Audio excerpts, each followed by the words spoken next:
बूढ़ी माँ बाप की तरफ। नमस्कार दोस्तों, सानिया वॉइस स्टोरी चैनल में आप सभी का स्वागत है। हमारी आज की कहानी है बूढ़ी माँ बाप की तरफ। साहब जी, गलती हो गई, माफ़ कर दीजिए, दोबारा ऐसी गलती नहीं होगी। तुम्हारी वजह से हमारा जो नुकसान हुआ है उसकी भरपाई कौन करेगा?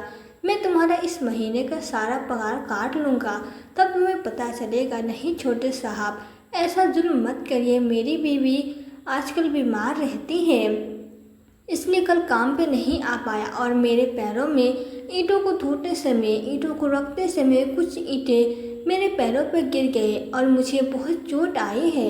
हम गरीबों का तो आप ही सहारा है। रोते रोते गोपाल जी अपने छोटे मालिक के पैर पकड़ लिए, मगर वो आदमी उनको पैर से धक्का देकर वहाँ से चला गया और गोपाल जी गिरा कर रह गए। साहब, मेरी बीवी भूखी ही मर जाएगी। गोपाल जी कुछ ज़्यादा पढ़े लिखे नहीं थे और उनकी उम्र 60 साल से ऊपर थी, लेकिन इस उम्र में मजदूरी जैसा काम करने की नौबत आन पड़ी थी। दरअसल एक दिन ईंटों का ढेर ढोते समय कुछ ईंट उनके पैरों पर गिर गई, जिससे उनके पैर में काफ़ी जख्म हो गया था, जो उनके दुख दर्द बयां कर रहे थे। गोपाल जी अपनी पत्नी के साथ अकेले रहा करते थे और बेटे के प्यार में सब कुछ गंवा दिया था। अपना सब कुछ बेचकर उसको अमेरिका भेजा था, क्योंकि वो वहाँ से पढ़ लेकर कुछ करना चाहता था। गोपाल जी का अपना किराए का बिजनेस था, जो समय बीतने के साथ साथ घाटे में चला गया था और वो सड़क पे आ गए थे। पढ़े लिखे ज़्यादा ना थे तो अच्छा काम पाना मुश्किल हो गया और फिर उन्हीं ईंटों की तपाई और ढोने का काम करना पड़ा। पापे पेट का सवाल था, इसलिए ऐसे काम करने से भी इनकार नहीं किया।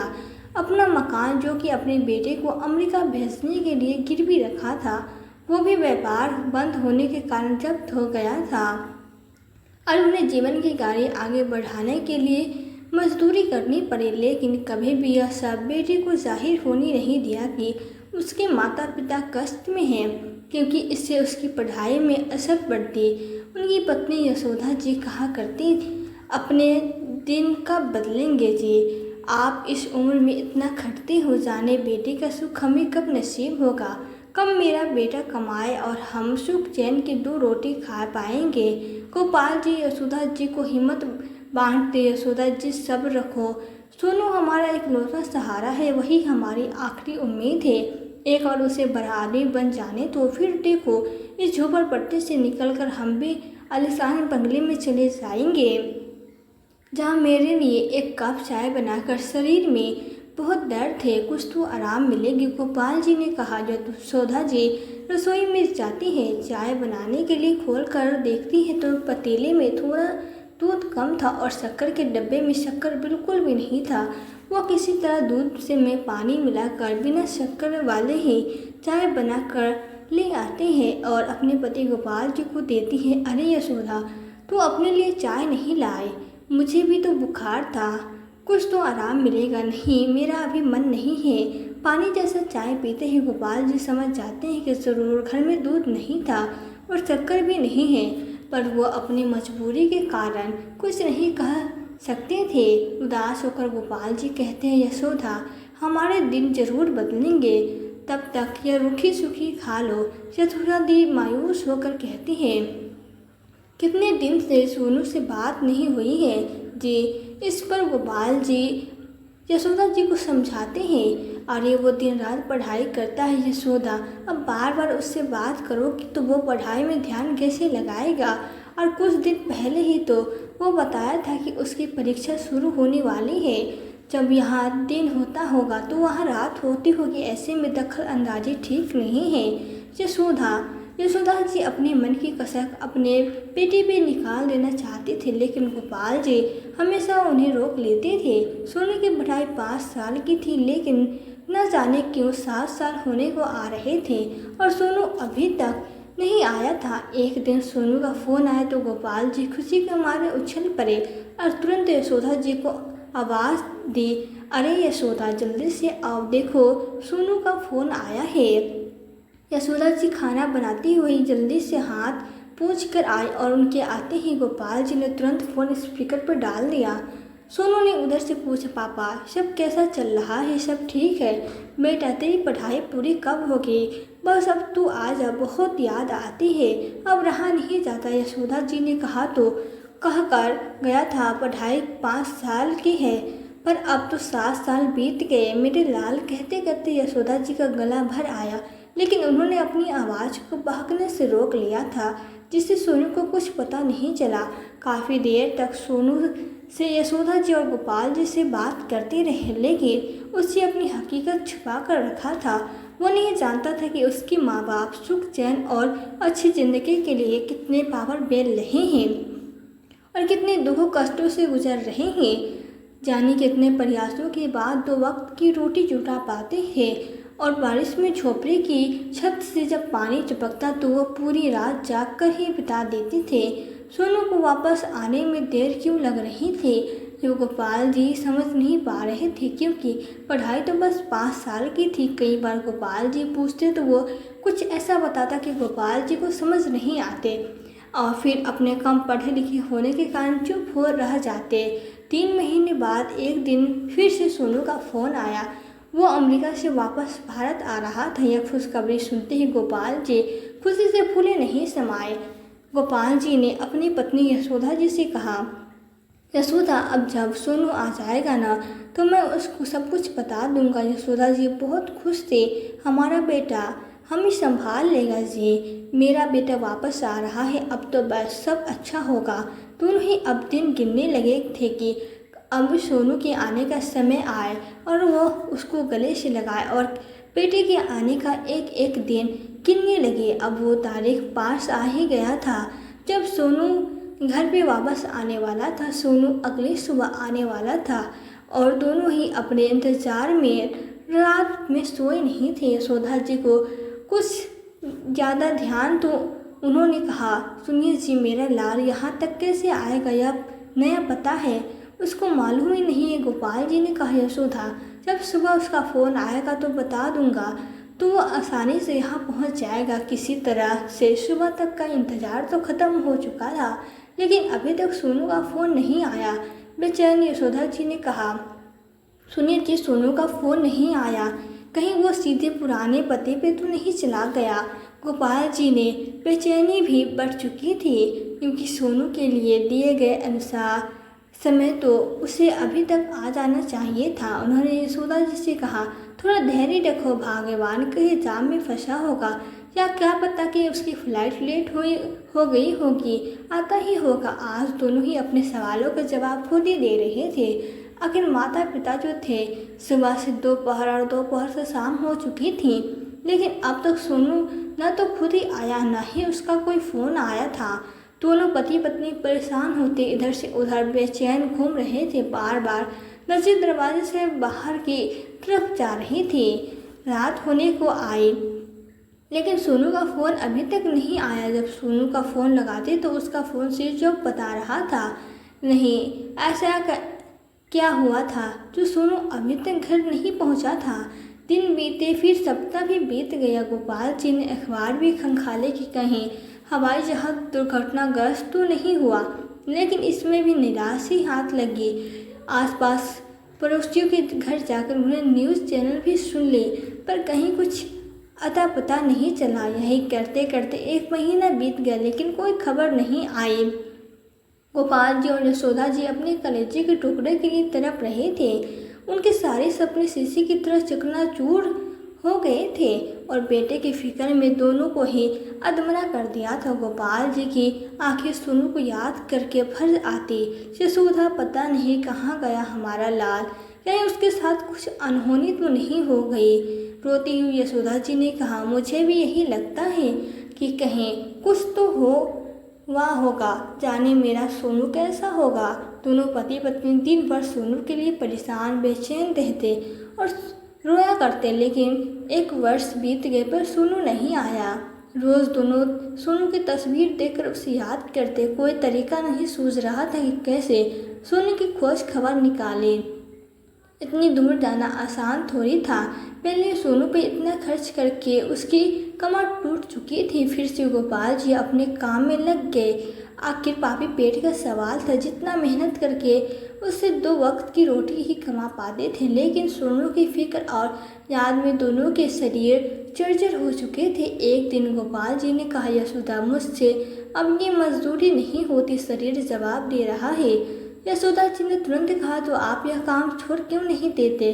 काम छोड़ दिया तो सूखी रोटी भी नसीब नहीं होगी। यशोदा जी ने चुप्पी साध ली, लेकिन खुद गोपाल जी का साथ देने का विचार करने लगे। अभी तक गोपाल जी ने बाहर जाकर काम करने का इजाज़त उन्हें नहीं दिया था। अगले दिन 1 घंटे बाद ही गोपाल जी मजदूरी करके वापस आ गए। यशोदा जी उन्हें इस वक्त घर में देख कर चौंक गई।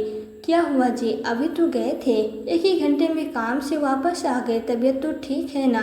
सुनते ही गोपाल जी की आंखों में आंसू आ गए। फिर थोड़ा चुप रहने के बाद वो दीवार का सहारा लेकर बैठते हुए बोले, यशोदा, छोटी मालिक ने काम से हमेशा के लिए निकाल दिया है, बोला कल से मत आना। यशोदा जी के माथे पे चिंता की लकीरें उभर आई। अब क्या होगा जी?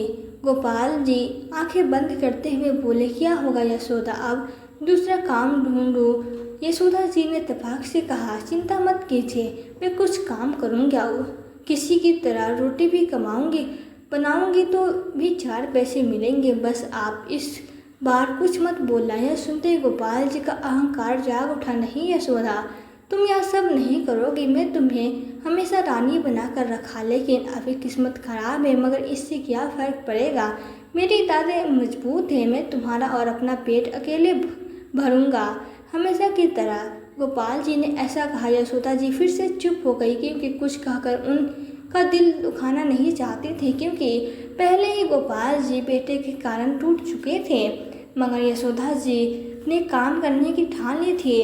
शाम को यशोदा जी मंदिर जाने लगे, जिससे भगवान से कुछ प्रार्थना कर सके। जाते हुए उन्होंने गोपाल जी से कहा, सुनो जी, मैं मंदिर जा रही हूँ, बस अभी आ जाऊंगी। गोपाल जी तो पहले ही भगवान से नाराज थे, क्योंकि इकलौते बेटे का कोई अता पता नहीं था। तो उन्होंने कहा, मंदिर की चौखट पर नाक रगड़ने की क्या ज़रूरत है? इतने दिनों से तुम मन्नतें कर रही हो, इसके कानों तक आवाज़ पहुँचती ही नहीं, वो भी अमीरों का सुनता है बस, गरीबों के लिए उसके भी दरवाजे बंद हैं। यशोदा जी ने मुड़कर कहा, ईश्वर के घर देर है, अंधेर नहीं, क्या पता इस बार हमारी सुन ले। ऐसे कहकर यशोदा जी घर से चली गई। वहाँ जाते ही दर्शन करने के बाद मंदिर की दीवार के सहारे से बैठ गई। काफ़ी देर तक रोती रही, क्योंकि घर में तो गोपाल जी के सामने एक आंसू भी नहीं बहा सकती थी। उनके रोते ही वो कमज़ोर पड़ जाते। पहले ही बेटे का गम नहीं था। आंखें बंद किए रोती हुई यशोदा जी को किसी ने हिलाया, तो उन्होंने आंख खोली और सामने पुजारी जी को देखकर चौंक कर देखने लगी। पुजारी जी ने कहा, माता जी, आप परेशान लगती है, क्या हुआ है, आप रो क्यों रही है? यशोदा जी के आंसुओं की धारा का बांध टूटकर बह निकली। पुजारी जी की काफ़ी धीरज बढ़ाने के बाद वो शांत हुई और सारी बात बताते हुए कहा, पुजारी जी, हमारी रोजी रोटी का आखिरी रास्ता भी बंद हो गया है, ऊपर से बेटे का कोई अता पता नहीं है, ये कहाँ है, हमारा इस दुनिया में कोई नहीं है। पुजारी जी ने समझाया, जिसका कोई नहीं होता उसका तो ऊपर वाला होता है। आप सही समय पे यहाँ आई हैं। मंदिर का जो साफ सफाई रख रखाव करता था रामू, उसकी माँ की तबीयत सही नहीं है, वो गाँव गया है, इसलिए मेरे पास एक काम आपके लिए है, अगर आपको समझ में आए तो कर लो, बदले में पैसे मिलेंगे और प्रसाद रूप खाना भी मिल जाएगा। पुजारी जी की बातें सुनकर उनकी आंखों में चमक आ गई। क्या सच में पुजारी जी, कौन सा काम है, मुझे बता दीजिए, मैं सब कर लूँगी। यशोदा जी ने फटाफट अपने आंसू पोंछ लिए थे। पुजारी जी ने कहा, माँ जी, इधर साफ सफाई का काम है, सुबह के समय भगवान के वस्त्र बदले जाएंगे और अंदर मूर्ति की सब सफाई, माला, फूल वगैरह हटाना, ये सब करना है, कर लोगी ना आप? यशोदा जी तो और क्या चाहिए था, उन्होंने तुरंत हामी भर दी। इतनी अच्छी सेवा का मौका मिल रहा है और पैसे भी। यशोदा जी खुश होकर पुजारी जी का धन्यवाद करते हुए जल्दी जल्दी घर आ गई और घर आकर गोपाल जी को सारी बात बताई। गोपाल जी, जो कि इस काम से कोई आपत्ति नहीं थी, क्योंकि यह ईश्वर के घर का काम था जो मुफ्त में भी किया जा सकता था, लेकिन फिलहाल पैसों की ज़रूरत थी, तो उन्होंने यशोदा जी को काम करने की अनुमति दे दी थी। अब रोज यशोदा जी मंदिर जाकर साफ सफाई करती और बदले में पुजारी भोग लगाया हुआ फल मीठा जो भक्त जन चढ़ाते यशोदा जी को दे देते, पैसे भी थमा दिया करते थे। उससे यशोदा जी और गोपाल जी को सहारा मिल गया था। किसी तरह जीवन की गाड़ी चल निकली थी। एक दिन जब यशोदा जी मंदिर में सफाई कर रही थी तो उसी समय एक सेठानी आए। उन्होंने पुजारी जी से कहा, पुजारी जी मेरा नाम शोभा है, हमारे घर में माँ का श्राद्ध है और कृपया आप 11 ब्राह्मण के साथ हमारे घर आए और हमें सेवा का अवसर दे। यशोदा जी को काम करता देख उस सेठानी ने अपने घर श्राद्ध के लिए भोजन बनाने को कहा और कहा, अम्मा जी अगर आप खाना बनाएंगी तो बदले में हम आपको अच्छा पैसा देंगे। पूरे 30 आदमियों का पकवान बनाना पड़ेगा, आप कर पाएंगी ना। यशोदा जी की अच्छी कमाई हो जाती तो ये सुनकर वो बहुत खुश थी। इसलिए दूसरे दिन बिना अपने पति को बताए वह उसके घर पर श्राद्ध का खाना बनाने चली गई। श्राद्ध में खाना खाते हुए बहुत सी औरतें आई थी, जिसमें से एक खूबसूरत औरत आई जो कि शायद विदेशी थी। ये शोभा जी की पड़ोसन थी। सुंदर लाल साड़ी में सजी हुई वो गोरी औरत बहुत आकर्षण दिखाई पड़ रही थी। ऐसे में यशोदा जी जब खाना परोस रही थी तो उसका ध्यान उस पर चला गया। उस विदेशी औरत ने पहले श्राद्ध का खाना खाया, हलवा पूरी खीर खाया तो उंगली चाटती रह गई। उससे देसी खाना बहुत पसंद आया। जब ब्राह्मण खाकर विदा हो गए और यशोदा जी ने अपना मेहनत ताना लेकर घर जाने लगी तो उस विदेशी औरत जिसका नाम अलीना था, अलीना ने टूटी फूटी हिंदी में कहा, आंटी जी मेरे घर थोड़ा इंडियन खाना बनाओगे क्या? आप चार्ज कर लेना जो भी सही लगे, आपके हाथों में जो मैजिक है। प्लीज। यशोदा जी खुश हो गई, पर गोपाल जी को बताना उन्हें सही नहीं लगा। उन्हें पता था कि वो कभी ऐसा काम उन्हें नहीं करने देंगे। अगले दिन मंदिर का काम जल्दी से ख़त्म करके यशोदा जी उस विदेशी महिला के बताए पते पे पहुंच गई। जाकर उन्होंने उसके आलीशान घर में एक से एक हिंदुस्तानी पकवान बनाए। पूरा घर खाने की खुशबू से महक गया था। जाते समय उसने यशोदा जी से कहा, थैंक यू आंटी जी, अगर मेरे हस्बैंड को खाना पसंद आया तो क्या आप रोज़ आकर बना देगी? यशोदा जी को इससे अच्छा मौका भला और कहाँ मिलता। एक दिन में दो काम करके कमाई बढ़ रही थी तो भला क्यों छोड़ती। सो उन्होंने हामी भर दी, लेकिन उन्होंने गोपाल जी को न बताने का निश्चय किया था। अब रोज़ शाम को यशोदा जी वहाँ जाती और 2 घंटे में खाना बनाकर आ जाती। खाना भी पसंद आ रहा था। एक दिन अलीना ने कहा, आंटी जी 2 दिन बाद मेरे हस्बैंड का जन्मदिन है तो मैं उन्हें सरप्राइज़ देना चाहती हूँ। आंटी जी कुछ अच्छी अच्छी चीज़ें बना दीजिए। यशोदा जी मंदिर का काम करके 12 बजे तक पहुँच गई और जाते ही किचन में खाना बनाने लगी। शाम को जब सब मेहमान आ गए तो अलीना ने कहा, आंटी जी केक कट चुका है, अब आप मेहमानों को खाना सर्व कर दीजिए। इतनी अच्छी खुशबू आ रही थी खाने से। खाना देख कर सारे मेहमान टूट पड़े। अलीना के पति ने कहा, ऐसा खाया तो मेरी माँ ही बनाया करती थी और सच में आजकल खाने का टेस्ट भी वही है। अलीना ने कहा, यह हमारी कुक आंटी जो बनाया है, तुम्हारे लिए इंडियन खाने के लिए रखा है। उस आदमी की आवाज़ को सुनकर किचन में काम कर रही यशोदा जी के पैरों तले जमीन सरक गई और बार बार बाहर झांकने की कोशिश कर रही थी, लेकिन वह आदमी उनकी तरफ पीठ की कर खड़ा था जिसे वो उसे देख न सकी। यशोदा जी किचन में से काम में लगी रही, लेकिन उस आवाज़ में मन अटक गया था। अंत में यशोदा जी सबके लिए एक स्वीट डिश लेकर आई तो उसकी नज़र अलीना के पति पे पड़ी, जिसे देखकर उनकी आंखें फटी की फटी रह गई और उन्होंने घूंघट करके अपना चेहरा ढक लिया और सबको मिठाई सर्व किया। मिठाई खाते अलीना के पति से रहा नहीं गया और वो आंटी जी को देखने के लिए उसके पीछे पड़ गया। अलीना, मुझे भी मिलवाओ अपनी आंटी जी से, मुझे भी तो दिखाओ कौन आंटी है, मैं भी तो देखूं। यशोदा जी सामने से उस आदमी को आते देखकर वो बेहोश होती बची। अपने आंसू बहने से रोकना चाहा लेकिन नहीं रुके। वो आदमी भी सामने आया और उसका किसी बच्चे से धक्के से खुद से सिरक गया। उन्होंने देखते ही वही थक गया। दोनों खामोश थे। अलीना ने एक दूसरे को देखते हुए कहा, आंटी जी यह मेरे हस्बैंड है। डार्लिंग यह आंटी जी है जिनके हाथ का खाना तुम्हारी मदर के जैसा है। अलीना की बात सुनते यशोदा जी ने आंसू पोंछ लिए, लेकिन कुछ नहीं कहा। वो आदमी कोई और नहीं, उनका बेटा सोनू ही था जो आज इत्तेफाक से सामने आ खड़ा था। किस्मत इस तरह बेटे से मिलवाएगी ऐसा तो यशोदा जी ने सोचा ही नहीं था। आज यशोदा जी अपने ही बेटे के घर में एक नौकर के रूप में खड़ी थी और वो अपने सामने मालिक बनकर खड़ा था। सोनू माँ से नजरें नहीं मिला पा रहा था। पार्टी खत्म होते ही अपने कमरे में चला गया। यशोदा जी के हाथ पैर कांपने लगे। आज बेटे से सामना हो गया था। अब यह बात कैसे जाकर गोपाल जी को बताएंगे?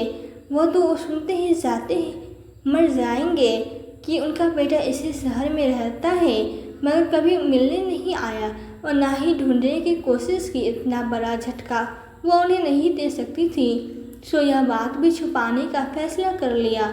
अब यशोदा जी एक नौकर की तरह ही उसके घर काम करके आ जाते। अगर सामने सोनू आता तो नजरें घुमा लेती। ऐसा होते 4 दिन तो हो चले थे। एक दिन यशोदा जी को घर आने में देर हो गई तो गोपाल जी को चिंता होने लगी। इंतजार करने के बाद वो पता करके मंदिर चले गए। वहाँ जाकर यशोदा जी के इस काम के बारे में पता चला तो पुजारी जी के बताए पते पे पहुँच गए। बेल बजाने पे अलीना बाहर आई। आप कौन? गोपाल जी ने कहा, मैं यशोदा का पति हूँ। वो यहाँ खाना बनाने का काम करती है, अभी तक नहीं आई। तो उन्होंने कहा चली गई। अलीना ने कहा तो चली गई है आंटी जी। तभी एक गाड़ी से बड़ी सी गाड़ी आती है। सोनू गाड़ी से उतरता है और अलीना से कहता है, डार्लिंग मेरे आने से पहले दरवाज़ा खोल रखा है। यह पहचाने से आवाज़ सुन लो। गोपाल जी पलटे तो भौचक्के के रह गए। सोनू भी वर्षों बाद पिता को देखकर पसीने पसीने हो गया। सामने बेटा खड़ा था और यह शायद उसकी पत्नी थी। गोपाल जी का दिल यह देखकर फटने को आ गया था। उन्हें लगा अपने सवालों के जवाब मांगे और पूछे कि बूढ़े माँ बाप के साथ ऐसा क्यों किया, मरने को क्यों छोड़ दिया। लेकिन तभी उन्हें यशोदा जी का ख्याल आया और अपने बेजान से कदमों को तेजी से उठाते हुए वहाँ से निकल गए। यशोदा जी कहीं ना मिली तो गोपाल जी वापस घर पहुँच गए। यशोदा जी ने उन्हें देखते ही कहा, आप कहाँ चले गए थे? मैं कब से आपका इंतजार कर रहा हूँ। अरे यूँ ही घूमने गया था। गोपाल जी उससे यह बात छुपा गए और फिर रुक कर बोले, यशोदा हम इस शहर को छोड़ देंगे, यह हमें रास नहीं आया। यशोदा जी हैरान हो गई, क्यों छोड़कर जाएंगे? क्यों? बड़ी मुश्किल से काम मिला है मुझे, शहर में यह काम करेंगे। गोपाल जी ने कहा, सब हो जाएगा, तुम चिंता मत करो, सब सोच लिया है, लेकिन यही नहीं रहना है। लेकिन इस बार उनका मन गोपाल जी की बात मानने को तैयार नहीं था, क्योंकि कभी कभी ही सही बेटे को सामने से देख लेती थी तो उसका मन बहल जाता था। यशोदा जी बेटे के करीब रहना चाहती थी, भले नौकर बनकर रहना पड़े। अगले दिन गोपाल जी ने तबीयत का ऐसा बहाना बनाया कि यशोदा जी चाहकर भी मंदिर और सोनू के घर काम के लिए नहीं जा पाई। यशोदा जी अंदर ही अंदर चिंता में थी, न जाने आज मेरा बेटा क्या खाया। मेरे हाथ का खाना पेट भर खाता था, अब बाहर का उल फुजूल खाएगा। एक दिन तो बीत गया, लेकिन अगले दिन सुबह उठते ही गोपाल जी ने सामान बांधना शुरू कर दिया। यशोदा जी इतनी सुबह यह सब करते देख चौंक गई थी। क्या कर रहे हो जी? गोपाल जी ने कहा, देखती नहीं हो सामान बांध रहा हूँ, तुम भी बांध लो, काम जल्दी हो जाएगा, फिर यह कमरा खाली करके ट्रेन पकड़ लेंगे। यशोदा जी की आंखें यह सुनकर फटी की फटी रह गई। यशोदा जी को तो जैसे करंट ही लगा था और उनके हाथ पैर भी नहीं हिल रहे थे। उन्होंने पूछा कि कहाँ जा रहे हैं, लेकिन गोपाल जी कुछ नहीं कहा। फिर यशोदा जी ने हिम्मत करके कहा, मैं पुजारी जी को मना करके आती हूँ कि कल से काम पे नहीं आऊँगी, किसी को और को रख लो। गोपाल जी ने बहुत रोका, लेकिन यशोदा जी नहीं रुकी तो उन्होंने पीछे से आवाज़ देकर कहा, कहाँ मैं निकल जाना, ट्रेन छूट जाएगी। लेकिन इस आवाज़ को यशोदा जी अनसुना कर निकलती चली गई। यशोदा जी ने पहले तो पुजारी जी से जाकर मना किया, फिर उसके बाद अलीना के घर की ओर चल दी, लेकिन जल्दीबाजी में और हड़बड़ी में सड़क पार करते हुए उन्होंने दूसरी ओर से आती हुई कार को नहीं देखा, जो तेज गति से आकर मारकर निकल गई। यशोदा जी सड़क के दूसरी ओर जा गिरी थी और सड़क पे पड़ी तड़प रही थी। उन्हें काफ़ी चोट आई थी और खून भी बह रहा था। भीड़ देखते ही इकट्ठा हो गई थी, लेकिन भीड़ में से एक व्यक्ति ने उन्हें मंदिर के कारण पहचान लिया और हॉस्पिटल में भर्ती कर पुजारी जी को खबर कर दी। उधर गोपाल जी भी इंतजार करते हुए परेशान हो चुके थे। मैंने मना किया था, लेकिन इसको यह बेगैरत हो गई, जिसे अपने माँ बाप की फिक्र नहीं, जो महलों में रहकर माँ बाप को घर में नौकर रख सकता है। ऐसे औलाद से तो बे औलाद हो तो अच्छा। गोपाल जी का गुस्सा शांत नहीं हो रहा था कि तभी किसी ने आकर उन्हें यशोदा जी के दर्दनाक एक्सीडेंट के बारे में बताया। गोपाल जी यशोदा जी की खबर सुनते ही जल्दी से हॉस्पिटल पहुंच गए।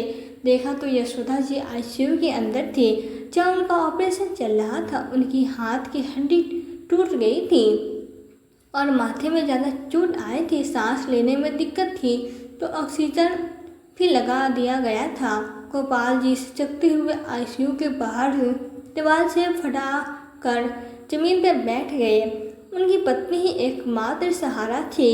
उधर अलीना ने यशोदा जी को काफ़ी देर तक इंतजार किया। फिर उनके बारे में पता करके मंदिर पहुंची तो यशोदा जी के बारे में पता चला तो उसे तुरंत सोनू को फ़ोन कर दिया। सोनू, वो कुक आंटी जी का एक्सीडेंट हो गया है, तुम मेरे को हॉस्पिटल लेकर चलो, वो बहुत सीरियस हालत में है। फ़ोन पर यह खबर सुनते ही सोनू बौखला उठा। वो तुरंत ऑफिस से निकल के कार चलाते हुए खुद को कोसने लगा था और अपने किए पे पछतावा कर रहा था। यह सब मेरे कारण हुआ है, दर की ठोकरें मेरे कारण ही खाई है। माँ, मैं आपको कहीं नहीं जाने दूंगा। सोनू अपनी माँ से जीते जी अपने किए की माफ़ी मांग लेना चाहता था।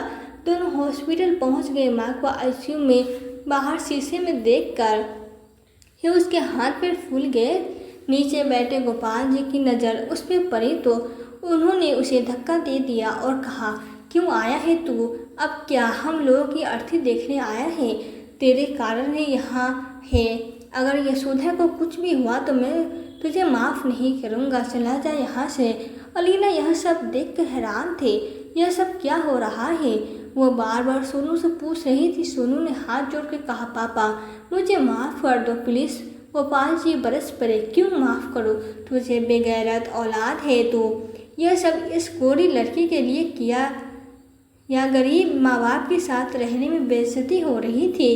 तेरी जैसी औलाद ना हो तो अच्छा। तभी वहाँ डॉक्टर ने आकर कहा, अब पेशेंट में से आप मिल सकते हैं। गोपाल जी आते ही उनके सर पे हाथ फेरा तो उनकी हल्की सी आंखें खुली। यशोदा जी ने धीरे से कहा, सोनू।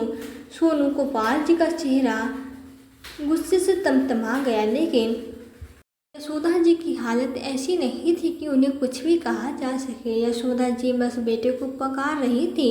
यशोदा जी की फिक्र के चलते और परिस्थिति को समझकर उन्होंने बाहर जाकर सोनू को अंदर जाने का इशारा किया तो सोनू दौड़ता हुआ अंदर जा पहुंचा। सोनू ने जाते ही उनका हाथ में लेकर कहा, माँ मुझे माफ़ कर दो, प्लीज़ माँ मुझे माफ़ कर दो। तुम्हें सामने देख के भी माँ ना कह सका, इस सब का जिम्मेदार मैं ही हूँ, प्लीज़ मुझे माफ़ कर दो माँ। सोनू माँ के पास बैठा गिड़गिड़ा रहा था और अलीना पास में ही सवालों से भरे खड़ी हुई थी। इतना तो समझ गई थी कि सोनू की माँ थी, लेकिन ऐसा क्यों हुआ नहीं समझ पा रही थी। थोड़ी देर में यशोदा जी सो गई। डॉक्टर ने भी आकर उनकी हालत में ठहराव होने की बात कही, जिसे सुनकर गोपाल जी को राहत महसूस हुई और सोनू ने भी गहरी सांस ली।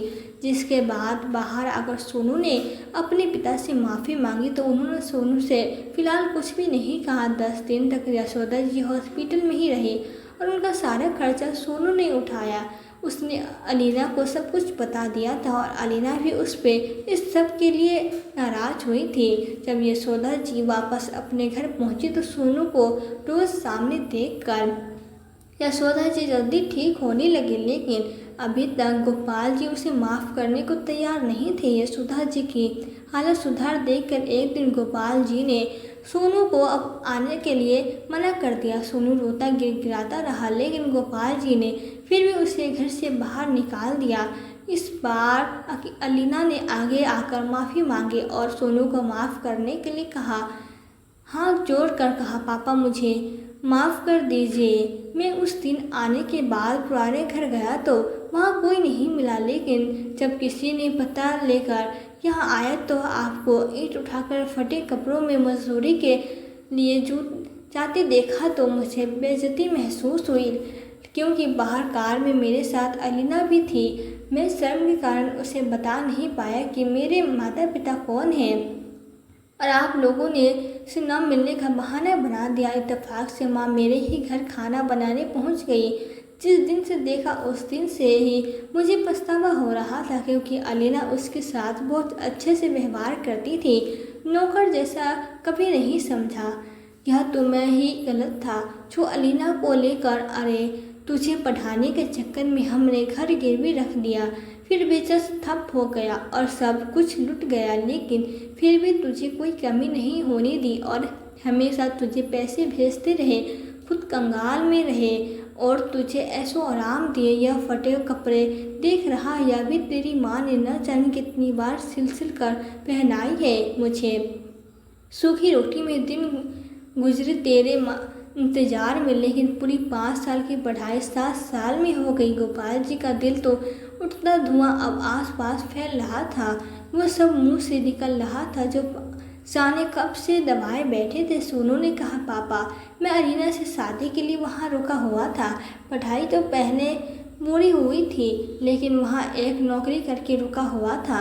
अलीना को इंडिया पसंद था तो इसलिए वो मेरे साथ यहाँ आ गई। वो अमीर थी तो मैं उसे बता नहीं पाया। यशोदा जी ने अंदर से आवाज़ देकर बुलाया और सोनू को माफ़ करने को कहा।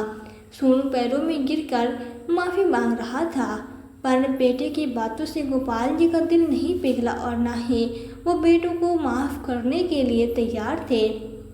सब साथ साथ एक ही घर में तो थे, लेकिन सोनू ने जो किया वो सब गोपाल जी की चाह भी कर भी नहीं भूल पाए। तो दोस्तों, आपको आज की वीडियो कैसी लगी?